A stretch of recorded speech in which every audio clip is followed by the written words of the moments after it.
Hi there, this is Beth Green, otherwise known as Granny Rocks. And this is Sweet Baby James Maynard, otherwise known as James Maynard. And tonight I want to talk about differentiation again. Uh, and last time I talked about differentiation, a big word, what it means and how it can save our well being and sanity. Tonight I want to talk about how to differentiate the path of integrity, part 2 of 2. But before we get to that, let's have Sweet Baby James clue you in. Yes, you have come to Inner Revolution, changing the world from the inside out. And this airs every Monday and Wednesday, 6:30 p.m. Pacific. So thank you for joining us. And our discussion, our presentation, our discussion leader, you can chat with us, is Granny Rocks, otherwise known as Beth Green. And we love to hear her wit, her wisdom, and her uncommon sense. And so, without further ado, take it away, Granny. Okay, and we love to hear from you too. So please give us your comments and your likes and your loves and all that. Okay, so this is a part 2 of 2. So I need to do a little bit of, giving you background. And Naomi said, Saludos. Saludos. Greetings, Saludos. Naomi. Great to hear from you. So on this show, Inner Revolution, oh, and before I get to that, Elizabeth said hello, and I'm going to send hello back to her and a heart back. Yeah. On this show, Inner Revolution, I focus a lot on oneness. You know, how we're all connected and all of that. Angelina said, blessed evening to you both, and blessed evening to you, Angelina. So we have a tendency to be brought up in separation consciousness, which is what the ego is about, right? I'm different, I'm better, I'm worse, and so on. So I'm bringing this in from our last show, just a little bit of a summary. But if oneness is important, so is differentiation. Among other things, oneness is the awareness that we are all connected on some invisible plane. It's the awareness that we share a common destiny as humanity, the environment, the society, and it's the awareness that when I hurt you, I am also hurting myself, and vice versa. But if we are one, we are also individuals. And Amy said, hello, Sweet Baby James and Granny. Thank you so much for your amazing topics and sharing your wisdom as a gift to all of us. Ooh, thank you, Amy. Tracy said, hola. Looking forward to listening to more too. Oh, we're so happy to hear that. Hello, Tracy. Thank you. So as I say, if we are one, we are also individuals. We have energy fields that are different, but do impact one another. See? And we can disagree, have opposing thoughts and experiences, different perspectives. It's all part of the oneness. It's a part of the whole. But we are individuals. See, part of the whole. Oh, Robbie. Right, watching from Kathmandu again. Oh, I like your programs. Thank you so much. Well, thank you, Robbie. And he's sending us a greetings. Thank you. Oh yes, right. We love it. We love it. We love people from near and far. So, what's the big deal? How can recognizing that we are individuals in the context of oneness save our sanity? Well, the big deal is that we can become enmeshed if we don't recognize that instead of connected. Enmeshed instead of connected. And that is a big problem. And Louinel said, hi there. Hi there, Louinel. And Ali says good morning and several other things in Turkish. Good morning to you. Oh my goodness. Here. What a great group today. Already. So, enmeshment, as opposed to, being connected, is when we treat others not as like we're one, but that they are extensions of ourselves. And you know what that looks like. He, she, they just have to think something the way I do, or compliment me, even if it's not doing it exactly the same way. So, like when your parents tell you have to do this, or your spouse thinks you have to be this way, or that kind of stuff. Or your kids think you have to be a certain way, or I have to say this too, like your boss thinks you have to look a certain way. That or you think you have to be a certain way. You're enmeshed with your ego, maybe. So please go back and watch the show for a broader, deeper discussion of what is differentiation. But now I want to talk about how to differentiate and why it's the path to integrity. And that part will come at the end. And, you know. So stay tuned. Whoa, yeah. It's something I'm just working on right now. So first of all, in order to differentiate, it really helps to recognize that there is a difference between love and enmeshment, devotion and enmeshment, and so on. And then we have to take a look at what could be our fears of differentiation, and then we have to face them. Okay, so let's first talk about love and enmeshment. I have always had a tendency to get enmeshed with a loved one, whether it's a puppy or a husband or even a movement, right? Part of that is caused by my incredible ability to be telepathically connected to others. That means I really am like inside the other person. Oh, that can be a great gift because it has allowed me to be extremely useful as an intuitive counselor, because you know that I am a counselor. And if you're interested in my counseling, you can go to my website, bethgreen.org. I can feel other people's feelings and read their thoughts, and that can be very helpful to the other person if they want to hear it. But being telepathic can also be a big problem. Or even being empathetic.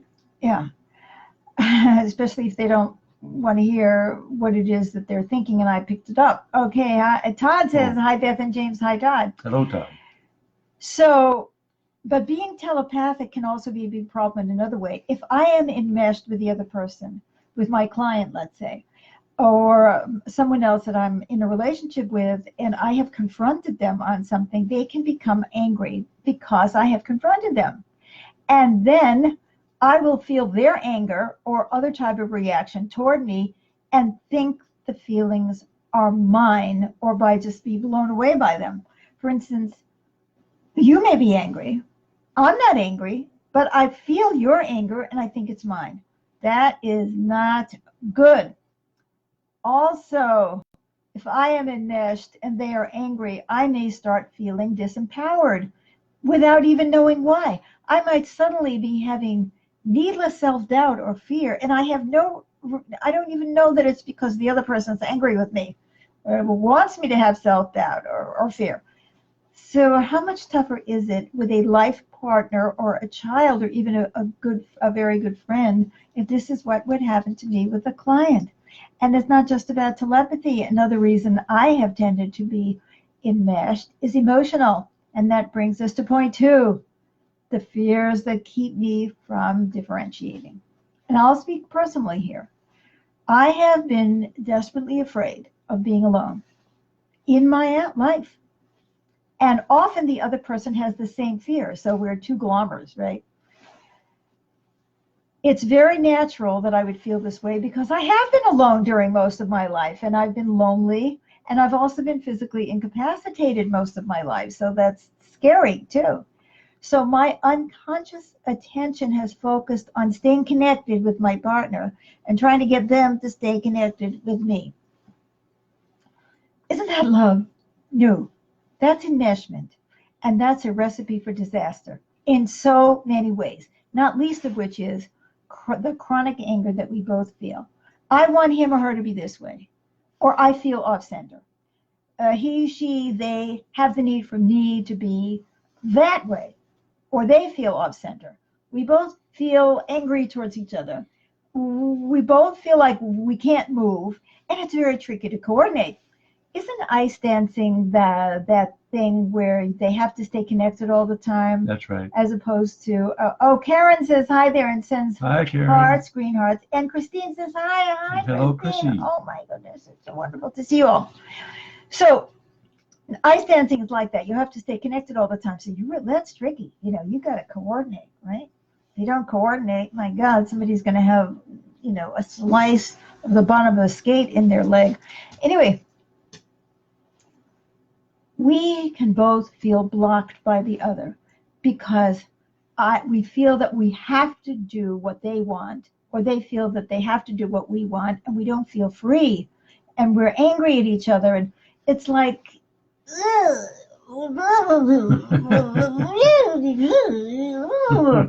know, the truth is that I can love you without being conjoined. There are conjoined twins who are physically connected to one another. What an amazing challenge to have to overcome. I don't know how they do it. It's hard enough for us who are not physically connected to look at one another, to allow one another to go through our evolution and our processes, and to find the correct relationship between oneness and differentiation. So first we're looking at, why. Well, this was actually first we distinguished between love and enmeshment, or devotion and enmeshment. Then we said, okay, what is our fear to differentiate? And then the third is facing the fears. That's step 3. Oh, that is not a pretty picture. Not long ago, I realized that I had to differentiate from James, who happens to be my hubby. And I had to face the possibility of being alone again. Interestingly enough, I wasn't afraid that he was going to leave me. I was afraid I was going to leave him. In fact, I was afraid that I was leaving him by differentiating. See, because differentiation felt like leaving him. But whoever left whom, I would be alone again, so I wasn't too happy. But I just had to face it. How? And this is really important. I asked myself what I really wanted to do, or on another spiritual plane, I asked myself what I was really supposed to do, what was for the highest good of all, including me. And when I did really get connected to what I was supposed to do, I literally felt myself like going down an energy track. Like, on one of those cars that's going down, or a train or something going down a track.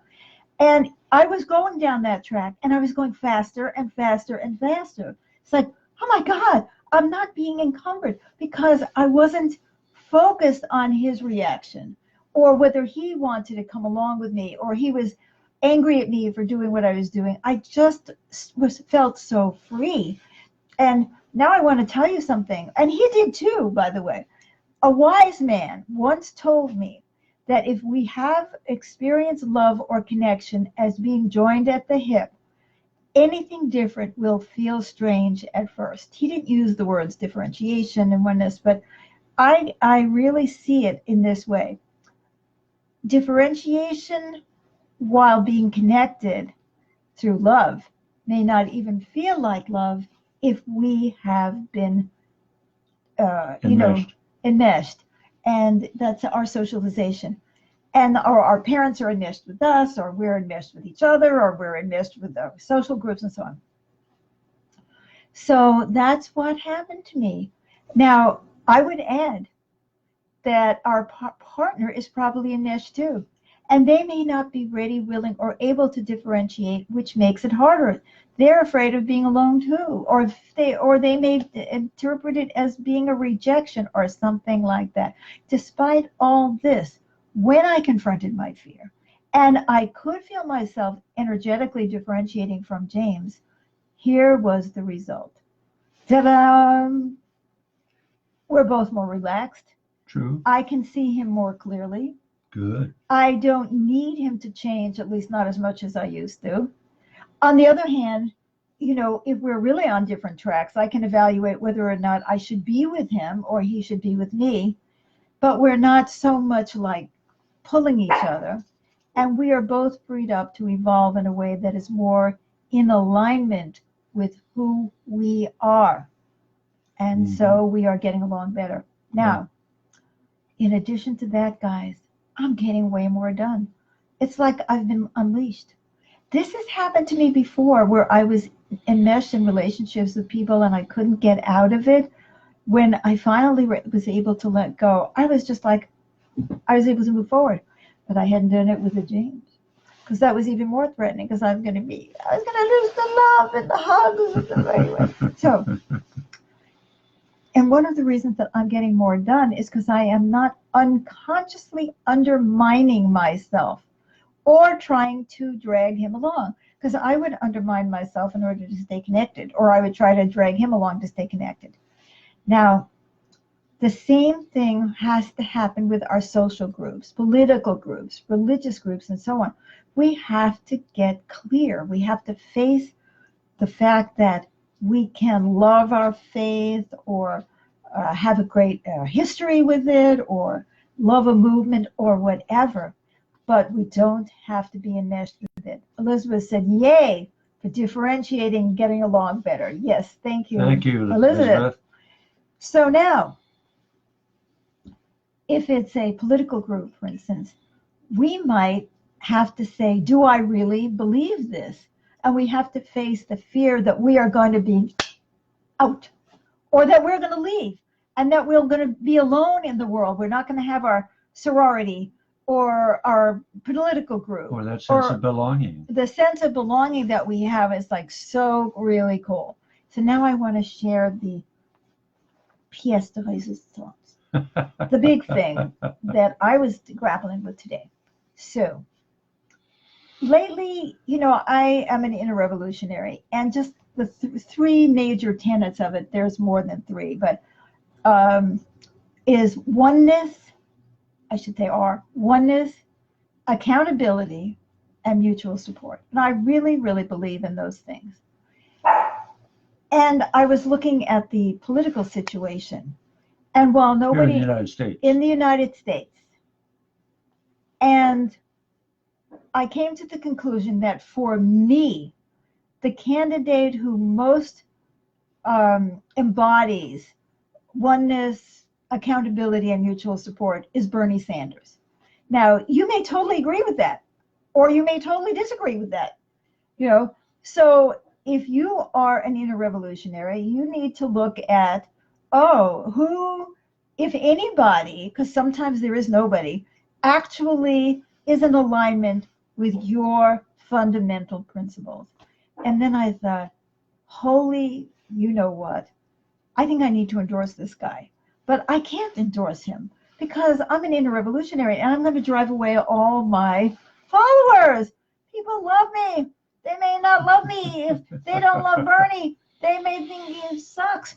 And then I'm going to lose you. It's like, You're still an inner revolutionary. You still stand for oneness, accountability, and mutual support. Well, yes, but I had to deal with my fear of differentiating. Mm-hmm. So now here's two sides of this, and this is so fascinating. So I was afraid, and I still am. I'm doing it anyway. I'm saying it publicly, and I did do an endorsement of Bernie Sanders on video where I talk about being, in the movement so many years ago, because, I'm 75. So I was around during the movement, and why I think that Bernie... In the 60s and 70s. In the 60s and 70s and forever. And 50s, too. So, and then in my own way as a spiritual activist in the 80s, the 90s, and I'm still that. So I had to see my fear that I was going to offend people, lose their support. Well, I thought, I'm not telling you who to endorse. I'm saying you need to look at whether or not there's somebody out there and you think it's important that they be supported. Well, then you go do that, But see, I also had to face another side of the equation, and this is what's so interesting.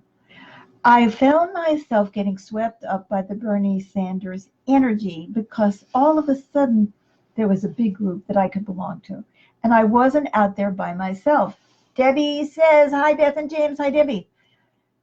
So that was really fascinating to see because all my life I have been an outsider. Even when I was in the, quote, movement, I always disagreed with everybody, and they always disagreed with me.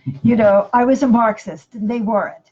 Or I was this, or I was that, and then I became a spiritual activist. And you were for universal education for everyone, and there were separate groups who felt they should have favored treatment. Exactly. I mean, I was always standing up, and I was pretty much always alone, and I mean that. When I was in SDS, an entire group of people sort of resigned so that they wouldn't have to be in the same group with me. And they wouldn't let me use the mimeograph machine. Okay, guys, you don't even know what a mimeograph machine is. But anyway, Oh my God, all my life. And then in the spiritual, I became a spiritual activist. And there was Terry Cole Whitaker, who many of you won't even remember who she is either, but she was talking about prosperity and money and all that stuff, right? And there were so many groups, and they believed in manifestation consciousness, and I didn't, and they believed in a perfect God, and I don't, and I think God is evolving. And I mean, it never ends. And my whole life, I have been an outsider. And suddenly I said, if I support Bernie, I'm an insider, right? I get to be a part of the in crowd, even if the in crowd is outside. But it's getting, Bernie's getting more and more support. But you've resisted that temptation, haven't I you? have. But anyway, the fact is, that's what I looked at, and I thought, I can't go that way either. What the heck am I going to do? So I came to this realization that I wanted to support Bernie Sanders, but not from inside the campaign, but from the perspective of being an inner revolutionary, because that's what I thought was the closest to what we believe in, which is we need to take care of each other. We need to have a world where we all are in it together, and we confront our competitiveness, and we have that oneness. And we're working to meet the needs of everyone and the earth. Right. So he's the one who, that his movement most, and I don't believe everything he says or agree with everything he says, but he seems to. You support the man, but not everything he says stands for. Right. So anyway, so I just made this video today, and that's the perspective that I brought to it. I had to redo the video I had done yesterday where I was like in the camp, and now I had to get back to the inner revolution. So, when I did this, when I had this realization, and I was driving myself nuts all day, what's bothering me? What's bothering me? I was feeling so conflicted. I had inner conflict. What should I do? Can I tell people? They're all gonna, whatever. It's like, I'm calm. You want to leave, leave. You don't like what I said? Don't. If you love what I said, share it, share it, share it. Don't be afraid to tell other people that you also believe that we should have integrity. So now, do you see why this is the path to integrity? Because I was losing my integrity just this morning and yesterday, and I could feel it, and I didn't like it one bit. And Island said, I will listen later. Love, love. No, love to you. Same too. to you. And by the way, anytime you come and you put in a comment, I will respond. Unless you put something like, cursing me and stuff like that, then I'm going to delete you, because you're not talking about the content. You can disagree, but don't abuse. So anyway, that's it. That's why I say that differentiation is the path to integrity, and it's the path of integrity. So you don't have to agree with me, but I want you to think about the content of what I have said and ask yourself if you have been facing your fears of differentiating. And if you haven't, see if you can get the support to do it. And I have now the peace of mind, because no matter, people don't like me, so I won't have any influence. Well, if they don't like what I'm saying, I'm not having the right influence anyway. Who cares? You know what I mean? Right. So that's what it is. The path of integrity isn't always the popularity contest, Right. is it? So do you have anything to add, James? Because I've gone way over. Oh, no, I'm quite content with what you've shared.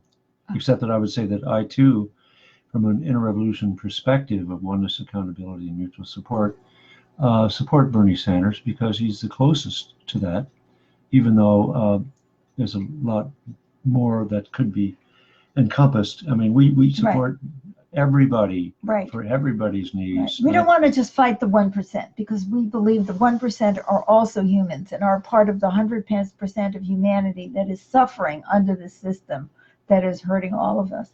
Yeah. So anyway, we'll be back Monday and Wednesday with Inner Revolution, changing the world from the inside out.